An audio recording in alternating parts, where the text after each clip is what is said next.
ಇತ್ತೀಚಿನ ಸಂಚಿಕೆಗಳನ್ನು ಜಾಹೀರಾತಿನ ಕಿರಿಕಿರಿ ಇಲ್ಲದೆ ನೋಡಿ.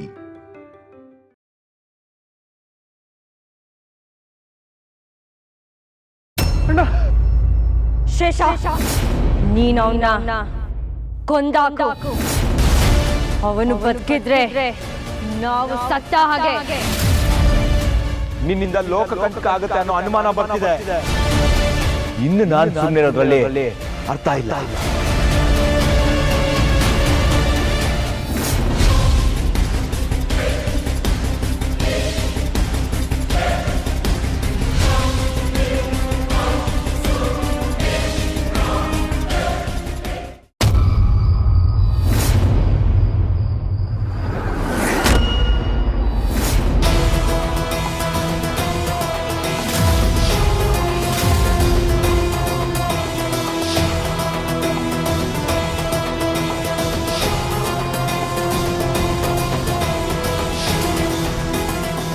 ಅಣ್ಣ,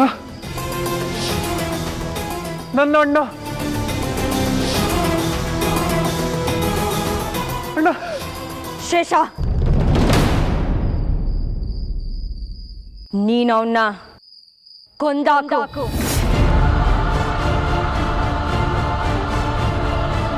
ಮೋಹಿನಿ, ಅವನು ನನ್ನ ಅಣ್ಣ. ಅವನು ಬದುಕಿದ್ರೆ ನಾವು ಸತ್ತ ಹಾಗೆ.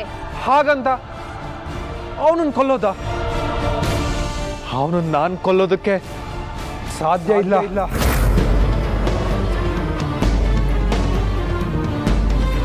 ಕನಿಷ್ಠ ಪಕ್ಷ ಅವನನ್ನ ಬಂಧಿಸು. ಇಲ್ಲ ಅಂದ್ರೆ ನಮಗುಳಿಗಾಲ ಇಲ್ಲ. ನಮ್ಮ ಪ್ರೀತಿ, ನಮ್ಮ ಬದುಕು, ನಮ್ಮ ನಾಗಲೋಕ ಮರಿಬೇಡ. ಅವನ್ನ ನೀನು ಬಂಧಿಸ್ಲಿಲ್ಲ ಅಂದ್ರೆ ನಾನ್ ನಿನಗೆ ಸಿಗೋದಿಲ್ಲ. ಹೋಗು, ಅವನನ್ನ ಬಂಧಿಸು. ಸ್ವಾಮಿಗಳು ಹೆಲ್ಪ್ ಮಾಡ್ತಾರೆ ಅಂದ್ರೆ ಅವರು ಏನೇನೋ ಹೇಳಿ ಹೊರಟೋದ್ರು. ಏನ್ ಮಾಡ್ಲಿ ಅಂತಾನೆ ಗೊತ್ತಾಗ್ತಿಲ್ವಲ್ಲ ಈಗ.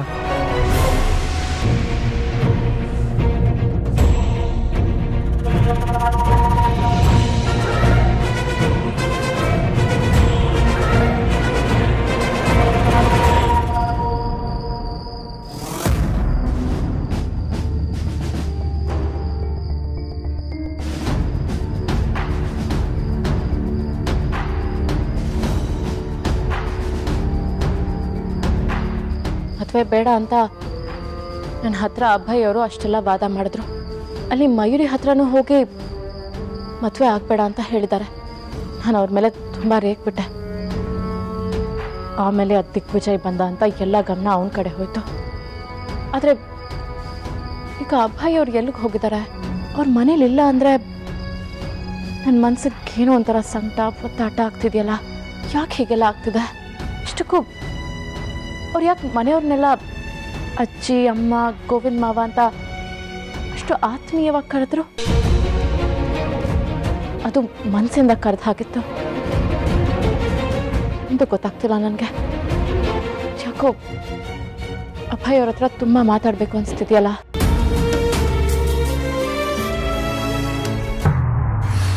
ಊಟ ಏನೋ ಆಯ್ತು. ಒಂದು ಪಚ್ಚ ಬಾಳೆಹಣ್ಣು ತಿಂದಿದ್ರೆ ಚೆನ್ನಾಗಿರ್ತಿತ್ತು. ಬಾಳೆಹಣ್ಣೇನೋ ಇತ್ತು, ಹೋಟೆಲ್ ಜಾಗನೇ ಇಲ್ವಲ್ಲ. ಶಿವನೇ, ಗೋವಿಂದ್ ಮಾವ, ಅಭಯ್ ಅವ್ರನ್ನೇನಾದ್ರೂ ನೋಡಿದ್ರ ನೀವು? ಅವನಿಲ್ವಾ? ಸದ್ಯ ನೆಮ್ಮದಿ ಆಯ್ತು. ಅಲ್ಲ ಕಣಮ್ಮ, ಊಟ ಮಾಡಿ ಒಂದು 2 ಹೆಜ್ಜೆ ಲಾನಲ್ಲಿ ವಾಕ್ ಮಾಡೋಣ ಅಂದ್ರೂ ಅವನು ಪರ್ಮಿಷನ್ ತಗೋಬೇಕು ಅಲ್ವಮ್ಮ? ಅವನು ಬಂದಾಗಿಂದ ಈ ಮನೇಲಿ ಬರೀ ತಲೆನೋವೆ. ಅದು ಮಾಡ್ತೀನಿ, ಇದು ಮಾಡ್ತೀನಿ, ಅದು ಕಂಡಿಡ್ತೀನಿ ಅಂತ ಬಂದ. ಏನೋ ಕಂಡಿಡ್ದಿಲ್ಲ. ಉತ್ತರ ಕುಮಾರ್ ಅಂತಾರ ಅಲಿತಾ ಇದ್ದಾನೆ. ಅಲ್ಲ ಕಣಮ್ಮ, ಅವನು ಈ ಮನೇಲಿ ಏನು ಸಾಲ್ವ್ ಮಾಡಿದ್ದಾನೆ? ಬರೀ ಟೈಮ್ ಪಾಸ್ ಮಾಡಿದ್ದಾನೆ ಅಷ್ಟೇ. ಬಾವಾಜಿ ಬೇರೆ ನಾನೇ ಅವನ್ನ ಕಳಿಸಿದ್ದು ಅಂತ ಬೇರೆ ಹೇಳ್ಬಿಟ್ಟು. ಬಾವಾಜಿ ಏನೋ ಬಂದಾಯ್ತು. ತ್ರಿಶೂಲು ಬಂದ್ಬಿಟ್ರೆ ಸಾಕು. ಆದಷ್ಟು ಬೇಗ ಬರ್ತಾನೆ ಬಿಡಮ್ಮ. ಹೌದು ಗೋವಿಂದ್ ಮಾವ, ತ್ರಿಶೂಲ್ ಒಬ್ಬ ಬಂದ್ಬಿಟ್ರೆ ಸಾಕು, ಎಲ್ಲ ಸಮಸ್ಯೆಗಳು ಮುಗ್ದು ಹೋಗುತ್ತೆ ಅನ್ನೋದು ನನ್ನ ನಂಬಿಕೆ.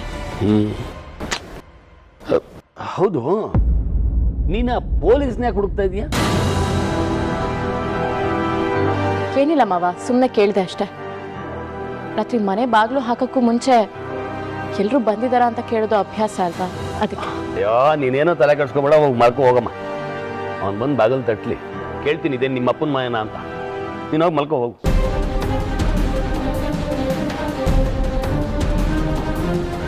ಇವನೇ ಹೋಗಮ್ಮ ಮಲ್ಕೋ.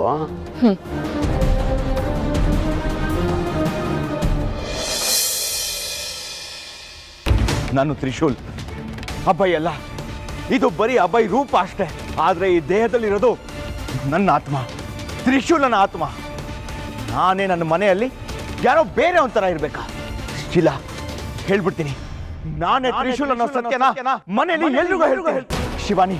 ಶಿವಾನಿ ಒಬ್ಳು ನನ್ನ ಜೊತೆಲಿದ್ರೆ ಸಾಕು, ಅದೇನೇ ಸಮಸ್ಯೆ ಬರಲಿ ನಾನು ಅದನ್ನ ಧೈರ್ಯವಾಗಿ ಎದುರಿಸ್ತೀನಿ. ಹೌದು, ಅದೇ ಕರೆಕ್ಟ್. ಈಗಲೇ ಹೋಗಿ ಮನೇಲಿ ಎಲ್ರಿಗೂ ಸತ್ಯ ಹೇಳ್ತೀನಿ.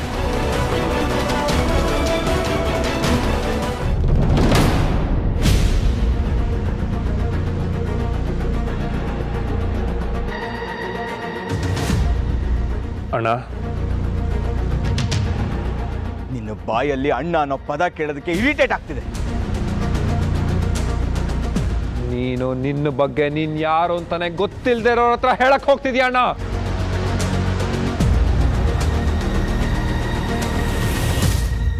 ಏಯ್, ಅದನ್ನ ಕಟ್ಕೊಂಡು ನಿನಗೇನೋ ಆಗ್ಬೇಕು? ಇಷ್ಟೊತ್ತಿಗೆ ನಿನ್ನ ಜಾಗದಲ್ಲಿ ಬೇರೆ ಯಾರಾದ್ರೂ ಇದ್ದಿದ್ರೆ ಅವರು ಉಸಿರು ನಿಂತೋಗಿರೋದು.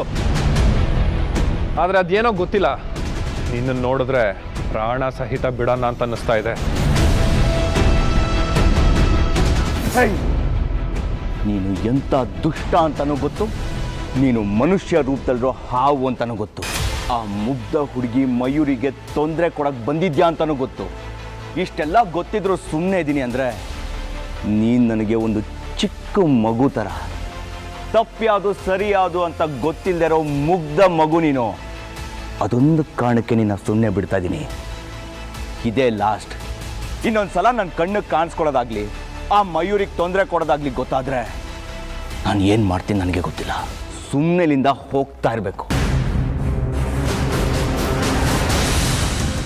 ಅಣ್ಣ, ನಾನು ಸುಮ್ಮನೆ ಬರಲ್ಲ.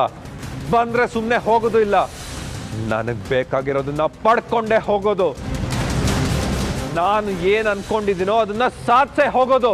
ನನ್ನ ಕಣ್ಣು ಮುಂದೆನೆ ಅನ್ಯಾಯ ಆಗ್ತಿದೆ ಅಂತ ಗೊತ್ತಾದ ಮೇಲೂ ಸುಮ್ಮನಿರೋ ವ್ಯಕ್ತಿ ನಾನಲ್ಲ. ನೀನೇನಾದರೂ ಇದೇ ಥರ ಬಿಹೇವ್ ಮಾಡ್ತಿದ್ರೆ ನಾನು ಬೇರೆ ಥರ ಬಿಹೇವ್ ಮಾಡಬೇಕಾಗುತ್ತೆ. ಏನು ಬೆದರಿಕೆನಾ? ಅಲ್ಲ, ಎಚ್ಚರಿಕೆ. ನಾನು ಯಾರು ಅಂತ ಗೊತ್ತಾದ ಮೇಲೂ ಈ ಧೈರ್ಯ? ಭೇಷ್. ಏಯ್, ಕೆಟ್ಟದ್ರ ವಿರುದ್ಧ ಹೋರಾಡೋದಕ್ಕೆ ಧೈರ್ಯ ಬೇಕಾಗಿಲ್ಲ ಕಣೋ, ಒಳ್ಳೆತನ ಇದ್ರೆ ಸಾಕು. ಆ ಒಳ್ಳೆತನ ನಿನ್ನನ್ನ ಕಾಪಾಡೋದಿಲ್ಲ ಅಣ್ಣ. ಈ ಲೋಕದಲ್ಲಿ ಒಳ್ಳೆತನಕ್ಕೆ ಕೆಟ್ಟತನ ಅಂತಾರೆ. ಯಾರ್ಯಾರಿಗೋ ಸಹಾಯ ಮಾಡಕ್ ಹೋಗಿ ನಿನ್ನ ಬದುಕನ್ನ ಹಾಳು ಮಾಡ್ಕೊಂಬೇಡ.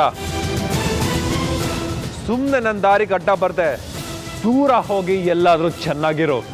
ಏಯ್, ನಾನ್ ಯಾರೋ ಅನ್ನೋ ಸತ್ಯ ಹೇಳಿ ನೀನ್ ಯಾರೋ ಅನ್ನೋ ಸತ್ಯನೂ ಹೇಳ್ಬಿಡ್ತೀನಿ. ನಿನ್ನಿಂದ ಲೋಕ ಕಂಟಕ ಆಗುತ್ತೆ ಅನ್ನೋ ಅನುಮಾನ ಬರ್ತಿದೆ. ಇನ್ನು ನಾನು ಸುಮ್ಮನೆ ಇರೋದ್ರಲ್ಲಿ ಅರ್ಥ ಇಲ್ಲ.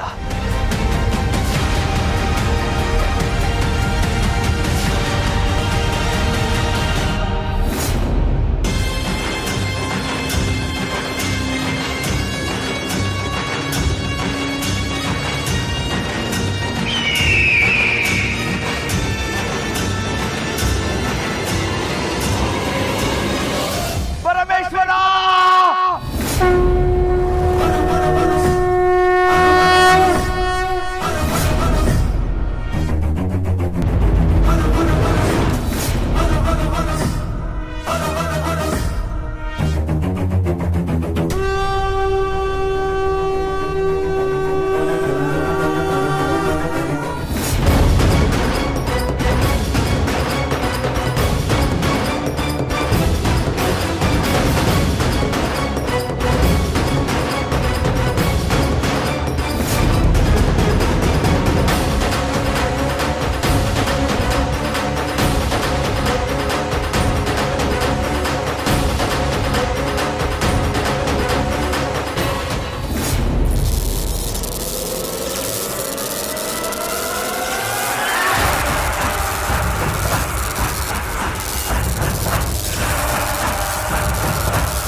ನೀನಿಲ್ಲೇ ಇರೋಣ.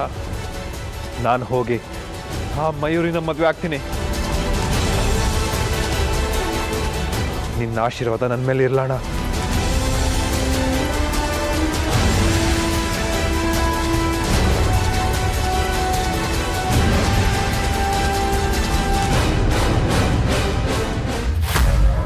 ನಾನು ಸುಮ್ಮನೆ ತಿರುಗಿ ಬೀಳಲ್ಲ. ಒಂದ್ಸಲ ತಿರುಗಿ ಬಿದ್ರೆ ಮುಂದೆ ಇರೋನು ಹೇಳೋದೇ ಇಲ್ಲ. ಅದು ನನ್ನ ಕೆಪಾಸಿಟಿ. ಏನೋ ಗೋವಿಂದ, ಬೆಳಗ್ಗೆ ವೀರಾವೇಶದ ಮಾತಾಡ್ತಾ ಇದೆಯಲ್ಲ, ಯಾಕೆ? ಮತ್ತೆ ನಾನು ಅಂದ್ರೇನು ಕಮ್ಮಿನ? ಆ ಪೊಲೀಸ್ ಇದಾನಲ್ಲ ಅಭಯ್, ಅವನ ಹತ್ರ ಹೋಗಿ, ನೋಡಪ್ಪ ನಮ್ಮ ಬಾವಾಜಿ ಮನೆಗೆ ಬಂದಾಯ್ತು, ನಿನಗಿನ್ನ ಈ ಮನೇಲಿ ಏನು ಕೆಲಸ ಇಲ್ಲ, ಹೋಗು ಅಂದೆ. ಅವನೇನೋ ಹೇಳಕ್ ಬಂದ, ಅಂತ ಒಂದು ಆವಾಜ್ ಬಿಟ್ಟೆ ನೋಡು. ಹುಲಿ ತರ ಗರ್ಜಿಸ್ತಾ ಇದ್ದವನು ಮೇವ್ ಅನ್ನೋ ಬೆಕ್ಕಿನ ತರ ಎಲ್ಲ ಹೋದ, ಇನ್ನೂ ಬಂದೇ ಇಲ್ಲ. ಅವನು ಯಾಕೆ ಹೋಗಿದ್ದಾನೆ ಗೊತ್ತಾ? ಹೋಗಿ ಇನ್ನೊಂದಿಷ್ಟು ಜನ ಪೊಲೀಸರನ್ನ ಕರ್ಕೊಂಡು ಬರೋದಕ್ಕೆ. ಪೊಲೀಸರು ಅಂದ್ರೇನು ಭಯನಾ ನನ್ಗೆ? ನಾನೇನು ತಪ್ಪೇ ಮಾಡಿಲ್ವಲ್ಲ. ಗೋವಿಂದ, ತಪ್ಪು ಮಾಡೋರು ಹೆದರ್ಕೊಳ್ತಾರೆ, ಆದ್ರೆ ನಿನಗೆ ತಪ್ಪು ಮಾಡೋಷ್ಟು ಧೈರ್ಯನೇ ಇಲ್ವಲ್ಲ. ಹೇಳಿದೆ. ಅಭಯ್ ಮನೇಲಿದ್ದಿದ್ರೆ ಮನಸ್ಸಿಗೇನೋ ಸಮಾಧಾನ ಆಯ್ತು. ಈಗ ಅವನಿಲ್ವಲ್ಲ, ಏನೋ ಮನ್ಸಿಗೊಂಥರ ಕಸಿ ಬಿಸಿ. ಯಾಕಪ್ಪ ಸ್ವಂತ ಮಗ ಮನೆಯಿಂದ ಆಚೆ ಹೋದಕ್ಕೆ ಸಂಕಟ ಆಗ್ಲಿಲ್ಲ? ಈಗ ಅವನು ಯಾವನ ಕೆಲ್ಸಕ್ಕೆ ಬರ್ದಿರೋ ಪೊಲೀಸ್ ಹೋದ ತಕ್ಷಣ ಯೋಚನೆ ಮಾಡ್ತಿದ್ಯಾ?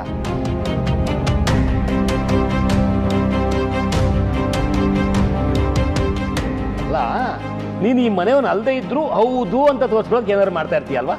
ಗೋವಿಂದ,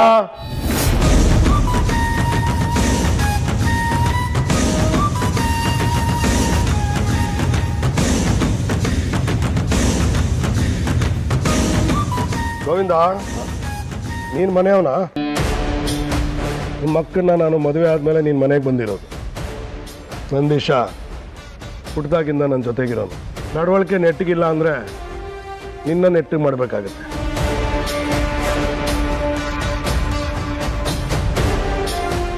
ಅಮ್ಮ, ನನ್ನ ಸ್ನೇಹಿತ ಇದ್ದಾನಲ್ಲ ಸುಂದ್ರ, ಅದೇ ಅಮ್ಮ ಈ ಸೀರೆ ಅಂಗಡಿ ಸುಂದ್ರ ಇಲ್ವಾ, ಅವನಿಗೆ ಮದುವೆಗೆ ಬೇಕಾಗಿರೋ ಗ್ರ್ಯಾಂಡ್ ಸೀರೆಗಳೆಲ್ಲ ತರಕ್ಕೆ ಹೇಳಿದ್ದೆ. ಅಲ್ಲ ರೀ, ಎಲ್ರಿಗೂ ಸಾಧಾರಣ ಸೀರೆ ಸಾಕು ಅಲ್ವಾ, ಯಾಕಿದೆಲ್ಲ? ನೋಡಿದೆ ಅಮ್ಮ, ನನ್ನ ಹೆಂಡತಿಗೆ ಉಳಿತಾಯ ಮಾಡೋ ಯೋಚನೆ. ಅವಳು ನಿನ್ನ ಹೆಂಡತಿ ಅಲ್ಲ, ನನ್ನ ಹೆಂಡತಿ.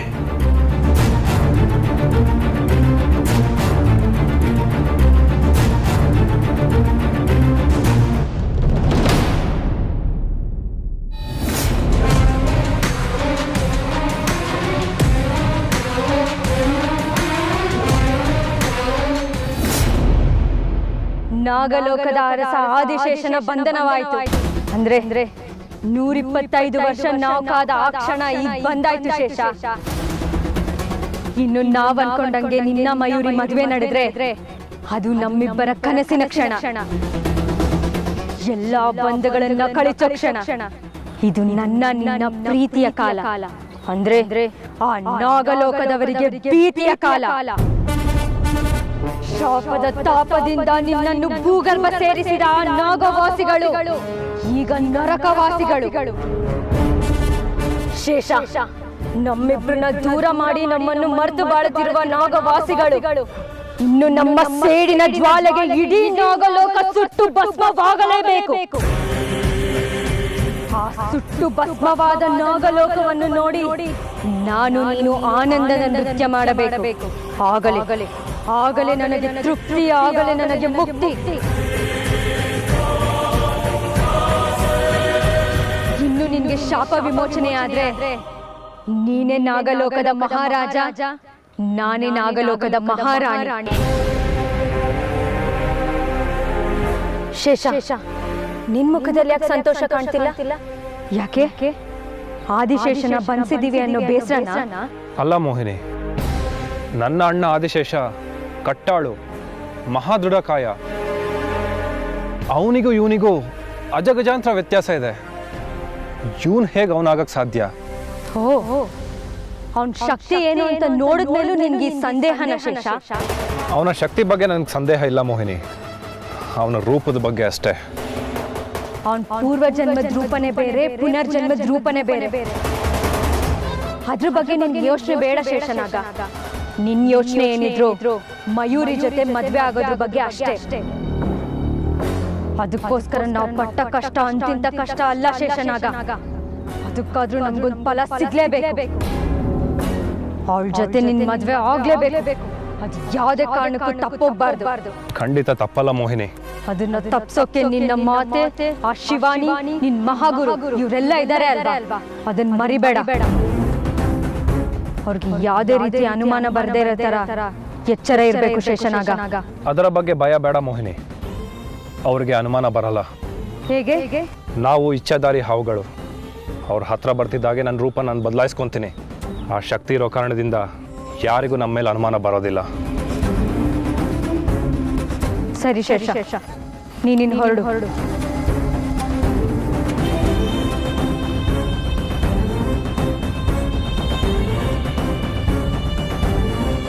ಪ್ರೇತ ಲೋಕದ ನಾಶ ಮಾಡಿದ ನಾಗಲೋಕವೇ ಇನ್ನು ನಾಗಲೋಕ ಕೂಡ ಪ್ರೇತ ಲೋಕ. ನಂದೀಶ, ಮುಲ್ಕಿ ಆಚಾರ್ಯರ ಚಿನ್ನದ ಅಂಗಡಿಲಿ ದುಡ್ಡು ಕೊಟ್ಟು ಬಂದಿದ್ವಲ್ಲ, ಒಡವೆ ರೆಡಿ ಆಯ್ತೇನಾ? ಇನ್ನೂ ಇಲ್ಲ ಯಜಮಾನ್ರೆ. ಆದ ತಕ್ಷಣ ಫೋನ್ ಮಾಡ್ತೀನಿ ಅಂತ ಹೇಳಿದರೆ ಅವ್ರು ಫೋನ್ ಮಾಡಿದ ತಕ್ಷಣ ಹೋಗಿ ತೊಗೊಂಡ್ಬಂದ್ಬಿಡ್ತೀನಿ. ರೀ, ಏನೇನು ಒಡವೆ ಮಾಡಿಸಿದ್ದೀರಾ? ಬಂದಾಗ ನೀನೇ ನೋಡು, ಸರ್ಪ್ರೈಸ್ ಇರುತ್ತೆ. ಅಲ್ಲ ಕಣೋ, ಒಡವೆ ಸೀರೆ ಇದೆಲ್ಲ ತುಂಬಾ ದುಬಾರಿ ಆಯ್ತು ಅಲ್ವಾ? ಅಮ್ಮ, ನಾನು ಆಗ್ಲೇ ಹೇಳಿದ್ನಲ್ವಾ, ಯಾವುದೇ ಕಾರಣಕ್ಕೂ ಈ ಮದುವೆಗೆ ಒಂಚೂರು ಕೊರತೆ ಬರದ ಹಾಗೆ ನಾನು ನೋಡ್ಕೋತೀನಿ ಅಂತ. ಆದಷ್ಟು ಬೇಗ ನಾನು ಮದುವೆ ಮಾಡಿ ಮುಗಿಸ್ಬೇಕು ಅಂತ ಇದ್ದೀನಿ. ನೀವು ಅದ್ರ ಬಗ್ಗೆ ಯೋಚನೆ ಮಾಡ್ತಾ ಇಲ್ಲ, ಯಾಕೆ ತಡ? ತಡನಾ? ಏನ್ರಿ, ನಮ್ಮನೆ ಮದ್ವೆ ಬಗ್ಗೆನೇ ನೀವು ಇಷ್ಟೊಂದು ತಲೆ ಕೆಡ್ಸ್ಕೊಂಡಿರ್ಲಿಲ್ಲ. ಈ ಮದ್ವೆ ಬಗ್ಗೆ ಯಾಕೆ ಇಷ್ಟೊಂದು ತಲೆ ಕೆಡ್ಸ್ಕೊಳ್ತಾ ಇದ್ದೀರಾ? ಯಾವ ಸೀಮೆ ಹೆಣ್ತೀನಿ ನೀನು? ನನ್ನ ಮನ್ಸೇ ನಿನ್ಗೆ ಅರ್ಥ ಆಗ್ತಾ ಇಲ್ಲ.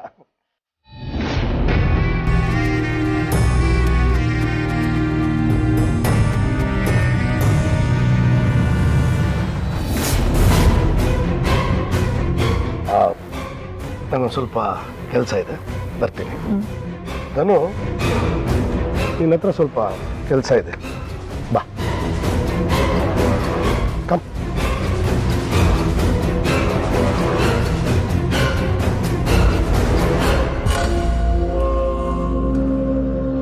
ಅಮ್ಮ, ಅಣ್ಣ ತಮ್ಮದಿರು ಎಷ್ಟು ಚೆನ್ನಾಗಿದ್ದಾರೆ ಅಲ್ವಾ?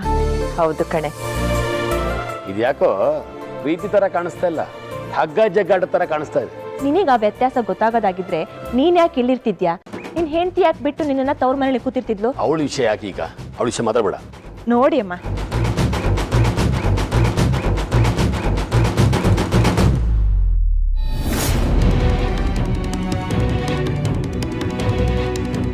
ನಮ್ಮ ಗೆಲುವಿಗೂ ಅಭಯ್ ಅವರ ಇರುವಿಕೆಗೂ ಇರೋ ಸಂಬಂಧ ಏನು ಅಂತ ಸ್ವಾಮಿಗಳನ್ನ ಕೇಳಿದ್ರೆ ಅದು ಸಂಬಂಧ ಅಲ್ಲ, ಬಿಡಿಸಲಾರ್ದ ಬಂಧ. ಆ ಭಗವಂತನೇ ಬಾಳಿಗೆ ತಂದಿರೋ ಬಂಧ ಅಂತ ಒಟ್ಟೊಟ್ಟಾಗಿ ಮಾತಾಡಿದ್ರು. ಅವ್ರ ಮಾತು ಕೇಳಿದ್ಮೇಲೆ ನನಗೆ ಯಾಕೋ ತುಂಬ ಗೊಂದಲ ಆಗ್ತಿದೆಯಲ್ಲ. ಅಭಯ್ ಅವರು ಇದ್ದಕ್ಕಿದ್ದ ಹಾಗೆ ಬಂದು ಆ ವಿಶೇಷ ಒಂದು ನಾಗ ಅಂತ ಹೇಳಿದ್ರು. ಅವನು ನಾಗ ಅಂತ ಸಾಬೀತು ಮಾಡೋದಕ್ಕೆ ನನ್ನಿಂದ ಪರೀಕ್ಷೆಗಳನ್ನ ಮಾಡಿಸಿದ್ರು. ಆದರೆ ಪ್ರತಿಯೊಂದು ಪರೀಕ್ಷೆಯಲ್ಲೂ ಅವನು ನಾಗ ಅಲ್ಲ, ಸಾಧಾರಣ ಮನುಷ್ಯ ಅಂತ ಸಾಬೀತಾಯಿತು.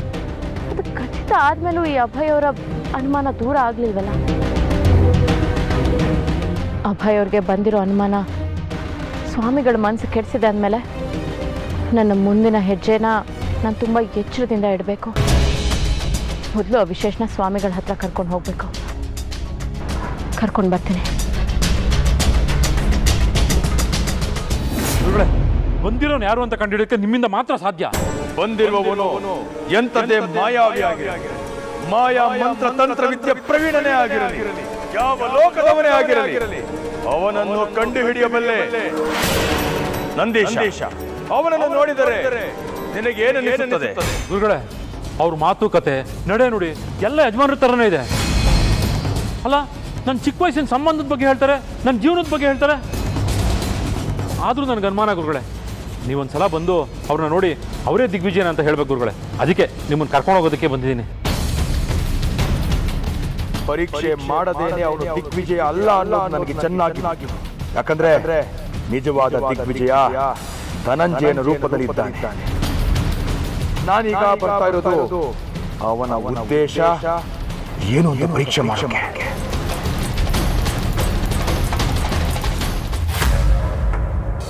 ರೀ ಕಾಫಿ ತಗೊಳ್ಳಿ. Thank you.